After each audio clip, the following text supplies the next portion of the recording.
Hello, BookTube, and welcome back to the Tiberius Donoghue Book Club. This is a book club that I'm doing here on this channel. I've been very happy with the response that I've had. We've had some fun, read some good things, and we, for the month of June, are reading Bring Up the Bodies by Hilary Mantel. This is the second book in her Thomas Cromwell series about the famously ruthless councilman and job doer, a knee breaker of King Henry VIII. And we're in 1535, 1536, so we are at a crucial period where there is a job for someone like Cromwell to do. Henry is never going to state it explicitly in front of the council, but it is known, very well known, that Henry wants to change his wife. Now, he had that problem once before with Catherine of Aragon, and he put that task to Cardinal Wolsey, and Wolsey failed. To get a neat, clean, papally approved exit plan to switch out Catherine for Anne Boleyn, who had bewitched Henry, and not least with promises that she could provide him with a baseball team of male heirs, which is what he's looking for. An overriding instinct of his, maybe not as overriding in these books as it was in reality. In these books, it seems at least as much sexual whim. It could have been that in reality as well. But by the time we get to the actions in this book, a pall of disquiet has fallen on the palace because Henry has fallen out of love with Anne Boleyn. Partially, maybe mostly, because she has failed in her promise. She has failed to deliver a living male heir. But also, you sometimes get the impression in history and in Tudor fiction and also in these books that Henry is, the trite phrase from decades ago used to be in love with being in love, that he needs the magic of it, at least when he's a younger man, and that when that magic goes away, he starts to get restless and dislike the woman who once captivated him. We saw that last time when Henry has a serious accident in the tilting yard and almost dies. And when he regains consciousness and Anne Boleyn hurries there, heavily pregnant with a child that she will lose, probably because of the shock of being told that he was dead, she urges him to stop practicing in the tilt yard, and he gives her a savage response. It's not at all the response of a loving husband who has just woken up and finds his loving wife by his side. Not at all. It sends a chill through the Howard family and the Boleyn family, who are all standing around watching. They sense how thin the branch is on which they have placed all of their fortunes. What can be made can be unmade. And that comes to a peak in the 100 pages that we're reading today. We have 100 pages after this more to go, but the mechanisms of Anne Boleyn's fate are already in place for those 100 pages. Now is when those mechanisms are built. This is when her fate is sealed. Because she's the Queen of England and Henry's wife. And Henry is surrounded by noblemen that he is either raised from nothing, the Boleyn family, or that are connected with the Boleyn family, like the Howards. That he's surrounded by these people. It's a major thing to discard Anne. And we don't know the exact point at which, in history, we don't know the exact point at which Henry's desire to discard Anne, just that, renounce the queenship, maybe make a public attestation that you had a prior arrangement with Harry Percy, that our marriage was never legitimate, maybe go to a convent. We can assume, we can hope, that for a long time that was the vague idea, to discard Anne, but not to kill her, not to behead a Queen of England, not to begin this whole gaudy spectacle of Henry's barbarity towards his wife. Not to do that. Instead, that, of course, that would remain unthinkable. Of course, no one would ever have to make the mental room for the fact that the king had his wife beheaded. We don't know how long those options were, but we know that their foremost opponent would have been Anne Boleyn herself, maybe until the very end, maybe even beyond the very end. Maybe she, like so many people in Tudor history, would rather die than experience public humiliation like that. It's entirely possible. Are you one of those people? I might be one of those people. You never know. You don't know until it happens. But it's here in the 100 pages that we're reading today that all comes to a peak. It's here that changes. So whatever that nebulous idea was that maybe some accommodation could be made with Anne, that changes in these pages. First, very vaguely, as it would in real life, even in a court where it's the subject matter of the day, and then explicitly. And Hilary Mantel does a great moment where she does the vague part and compares it to a public bath in Rome, which is it's not only is it an amazing decision, but again, I don't want to be stereotypical here, but it's a very masculine thing to reach for. She fully inhabits the incredible musky masculinity of Thomas Cromwell. It's an amazing feat. It runs all throughout here. There are a couple of scenes, a couple of great Tudum moments, jokes and whatnot that I don't want to read them out loud on this channel, but they're very funny, but they are not the sort of thing you read usually in a novel by a woman. They are very much a product of Cromwell, of the kind of entirely male world that he inhabits in his professional life. But here we have her evocation of that kind of vague sense at court. I want to make a point about this that Cromwell doesn't see, but it's nevertheless true. The galleries are lit by torches from which figures melt away. The atmosphere at court this Friday evening in April reminds him, that's Cromwell, of the public bathhouses they have in Rome. The air is thick and the swimming figures of other men glide past you, perhaps men you know, but you don't know them without their clothes. Your skin is hot, then cold, then hot again. The tiles are slippery beneath your feet. On each side of you are doors left ajar, just a few inches, just outside your line of sight, but very close to you. Perversities are occurring, unnatural conjugations of bodies, men and women and men and men. You feel nauseous from the sticky heat and what you know of human nature, and you wonder why you have come. But you have been told that a man must go to the bathhouse at least once in his life, or he won't believe it when other people tell him what goes on. That kind of murky atmosphere is so wonderfully evoked that I will allow for the grammatical mistake. The word you want is nauseated, not nauseous. but she won 2 Booker Prizes, so I'll give her a mulligan. It's very, very generous of me. That murky atmosphere, that is wonderfully evoked. That must have been what it was like. How firm a footing do you have? Your feet are slipping on the tiles. We get another evocation of slipping at the end of this novel, and it's not wet tiles that the character is slipping on, and it's not water that they're slipping in.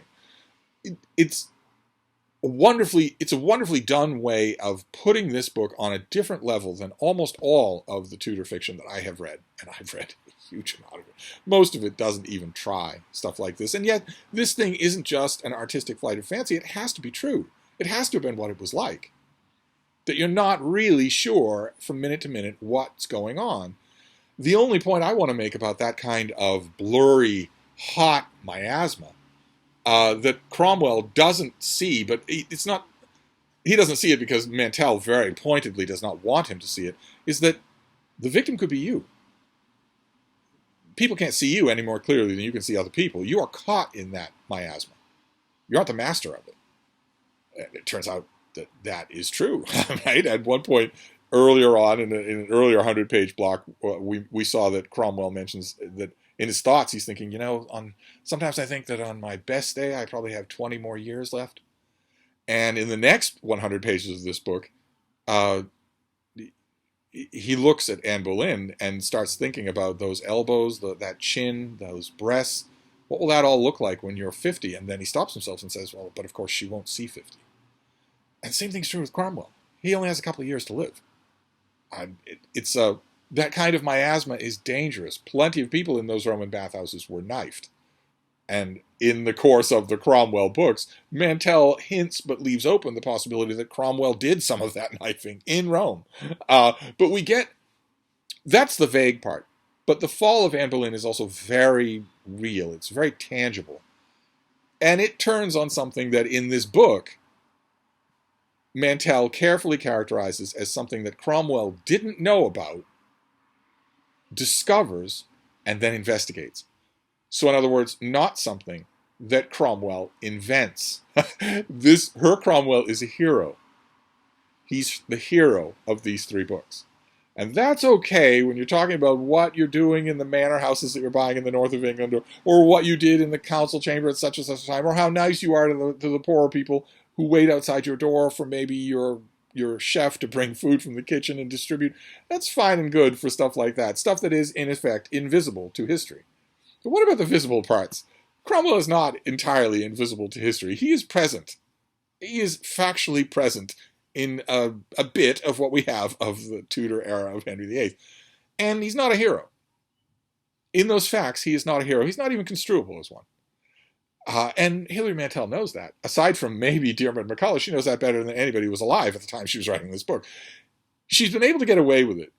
But I was thinking the whole time I was reading this for the first time, and then a couple of years ago I did a careful, loving reread of Bring Up the Bodies. And I was thinking even more then, okay, but we're getting to a point where you're not going to be able to do this. Your Cromwell is going to have to step aside, and the real Cromwell is going to have to take center stage. And that is what happens with Anne Boleyn. The downfall of Anne Boleyn is not that she insists to Henry, okay, you don't seem to be in love with me anymore, but I can still give you a male heir, and I am still queen. It would be a scandal to rock all of Europe if you were to put me away, given those two things. I can still give you a viable male heir. It's one thing if that is the situation, but Henry needs more than that. He needs her gone. And in the downfall of Anne Boleyn, charges are put forward, not only that she bewitched the king, there's a supernatural charge that's put against Anne Boleyn, but also that she cuckolded him with a series of men, not only including one of Henry's oldest friends, but also including a lute player named Mark Smeaton, who's not even a gentleman.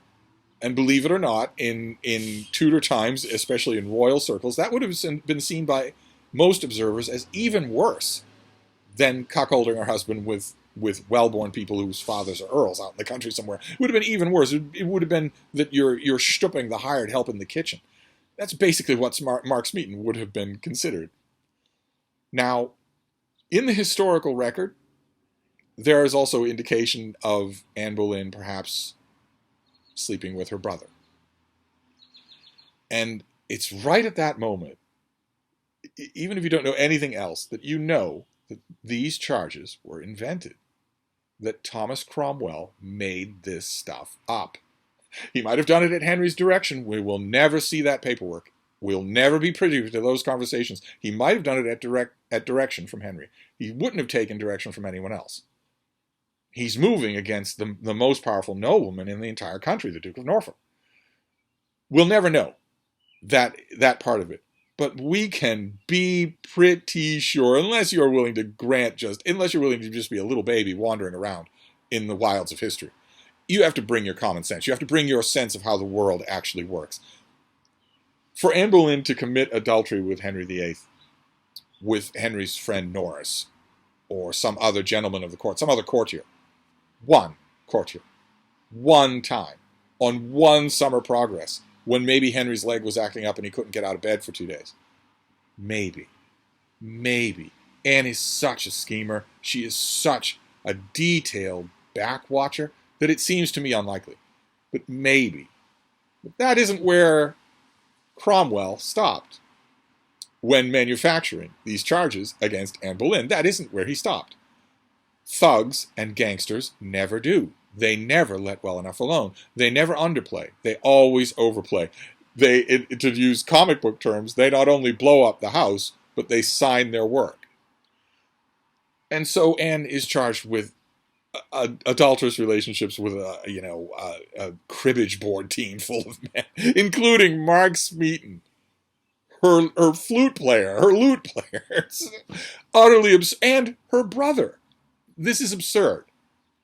You can just look at it at the space of 500 years distance and say, this is absurd. This is clearly being done in order to definitively bring someone down. We see this all over history, where a person that someone wants to calumniate and then condemn and then imprison and then execute is not just accused of rifling the payroll on one particular Friday last March. No, they're accused of being the Antichrist and a sodomite and everything else under the sun. It was the way of the times. You pile on the charges to make it look like an absolute enormity of evil. And the understanding that we have when we look at those charges anywhere else but in the story of Anne Boleyn is that they are obviously false. It's just the machinery of jurisdiction, it's the jurisprudence machinery working to grind someone out of the picture at the will of someone very powerful, usually a king or an emperor. But it's not true. The charges aren't actually true. That's my reading anyway. Reading Tudor history, I get to this point and I think, okay, Norris, maybe. Norris and his friends? No. Her brother? No. Mark Smeaton?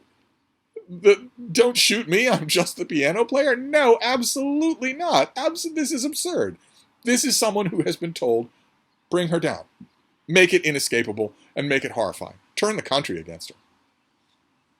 And I'm sure that Hilary Mantel read the same histories that I have. And I'm sure, beyond a shadow of a doubt, she's beyond me asking, but I'm sure beyond a shadow of a doubt that she had that same common sense intuition. In other words, I'm sure that she read those histories the same way I did. You read these histories and you think, okay, well, Cromwell is a knee breaker. He's not a gentleman. He's not refined. He's a thug. He's violent. And he was told, probably by his master, do whatever it takes. And so he did. In the overdone and unimaginative way that thugs always use. And so Anne is brought into court on suspicion of having marital relations with her brother. I'm sure that Hilary Mantel read those histories and thought that same thing. But that's not the Cromwell that she has invented and lived with and clearly loves and wants you to love. That's not the version of Cromwell that she has invented. And there are a few times in Cromwell's story where it's absolutely impossible for her, Cromwell, to be there if the action that we know happened is to happen, and this is one of them. This is one of those times. This is the time that I was waiting for. When I read it the first time, I was thinking, all right, well, you've got a man of the people here who feeds the poor and wants to institute, works programs and infrastructure day and all that, but he isn't going to torture people. That Cromwell is not going to torture people, and you're going to have your Cromwell torture people, because we know that he did. We know that he acted like a right royal shitheel when it came to bringing down Anne Boleyn. You're going to have him do that. And we get to that point. Because Cromwell brings in Mark Smeaton, thinking that he's going to hear from Mark Smeaton about various improprieties in Anne's household, maybe touching on the new religion, maybe touching on her statements about Henry, and Mark Smeaton blurts out that Anne loves him, that Anne loves him and has loved him, and that he's not alone.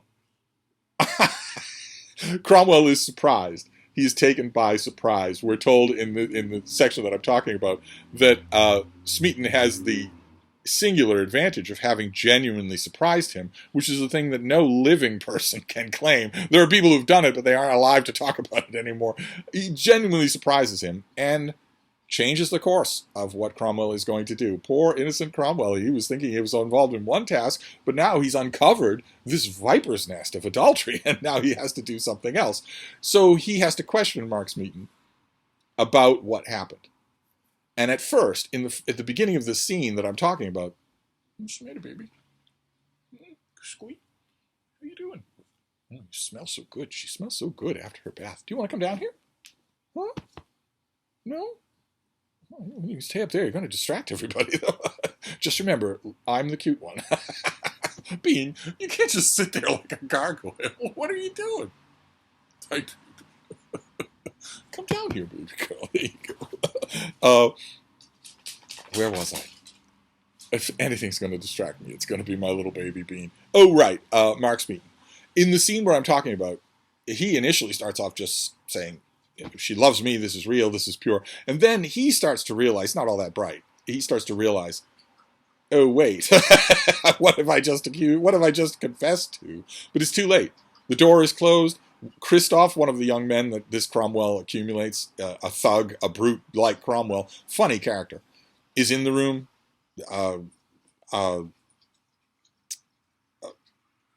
Call Me Riesly is the name that Mantel. I think that Henry Wriothesley's name was Wriothesley. I don't think he was called Riesly, but he's there. Hold on, Smeaton is in the middle of Cromwell's household. There's no way for him to get away. and he's just confessed to something that is a capital crime.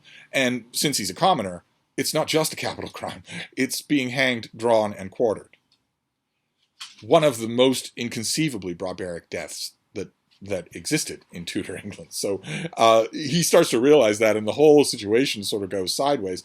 And it's a great scene because it confronts Hilary Mantel with the necessity of making her Cromwell do and think the sorts of things that the real Cromwell did and think, which she has been steadily avoiding in the course of the book. So I want to read you just a bit of what that is like here. Let's see here. Mark, when he realizes what he's doing, he says, I don't know. I take it back. I can give you no names. It is a shame you should suffer alone if others are culpable. And of course, they are more culpable than you, as they are gentlemen who the king has personally rewarded and made great, and all of them educated men, and some of them in mature years, whereas you are simple and young and as much to be pitied as to be punished. I would say, tell us now about your adultery with the queen and what you know of her dealings with other men, and then if your confession is prompt and full, clear and unsparing, it is possible that the king will show you mercy. Mark is hardly hearing him. Again, the him is Cromwell. His limbs are trembling and his breathing is short. He's beginning to cry and to stumble over his words. Simplicity is best now. Brisk questions requiring easy answers. Richard asks him, that's Richard Rich, you see this person here? Christoph points to himself in case Mark is in doubt.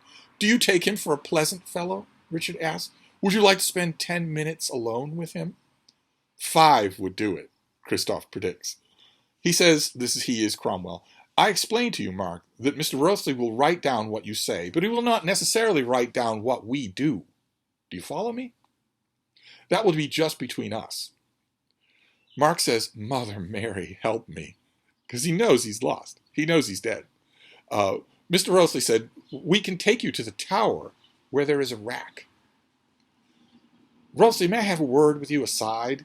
He waves call me out of the room, and on the threshold speaks in an undertone, it is better not to specify the nature of the pain.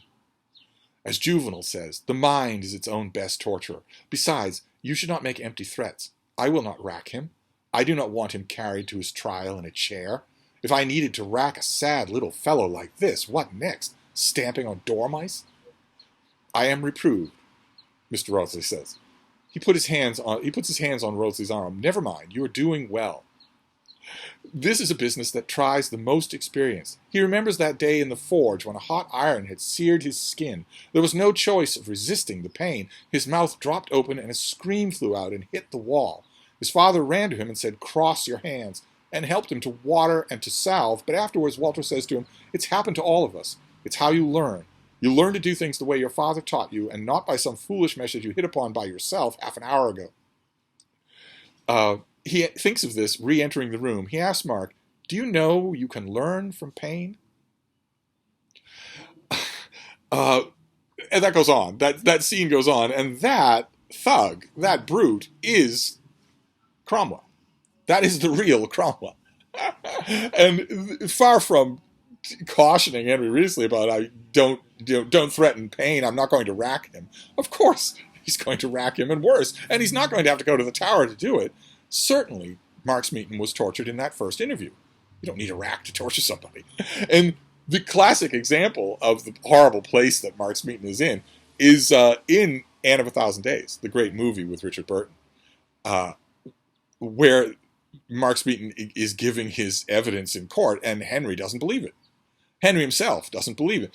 And that also isn't real. This is the quagmire that you step into when you are doing historical fiction, where you want someone to root for a character who is vile. You have to sort of play around with the deck chairs, and that's what happens with Cromwell here. And it's never more on point than this scene, because the real, we don't know, we have no idea, we don't have records, and we never will, but the real Cromwell would have acted very differently in that moment. Certainly did act differently in that moment. Certainly Mark Smeaton's testimony against Anne Boleyn was extracted by torture. True, he didn't have to go to his execution in a chair, like Anne Askew or other people who were so badly racked that their bones and joints wouldn't work. Still were going to be burned at the stake. You just have to carry them out on a cart in agony. It's true that Mark Smeaton did not go to his execution carried in a chair.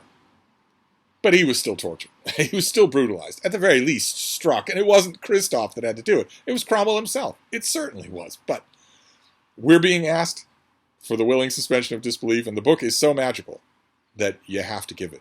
But you know at this moment, in the 100 pages that we're reading today, you know at this moment that Anne is doomed.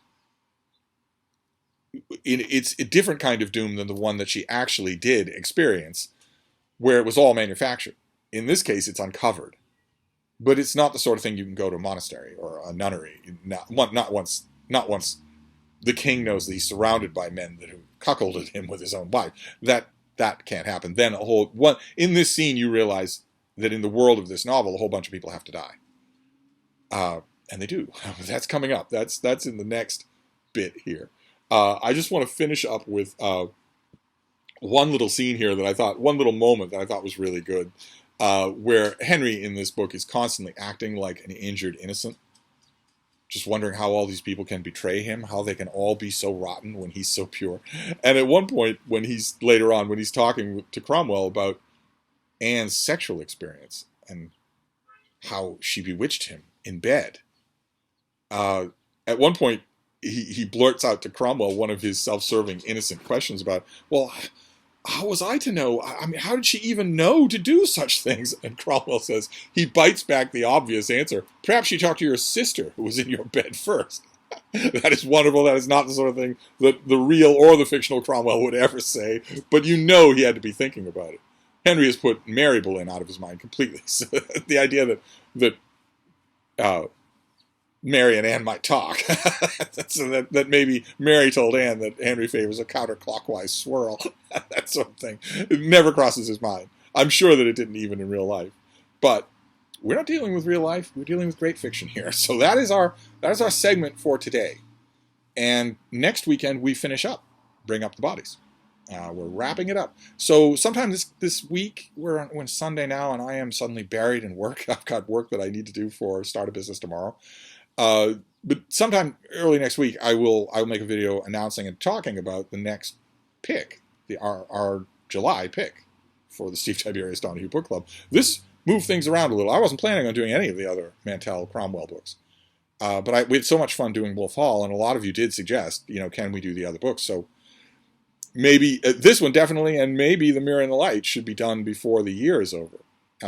But we'll talk all about that next time. So I will wrap this up for now. I'd love to know how you're doing with this book. Those of you who are in the Steve Tiberius Donoghue Book Club, I imagine probably 10 people. I'd love to know how you're doing. Is this a case like Wolf Hall where it was on your shelf forever and ever and you're getting to it? Are you liking it? I'd like to think you're liking it. But anyway, I'll wrap this up and we'll talk next time. Thank you, BookTube.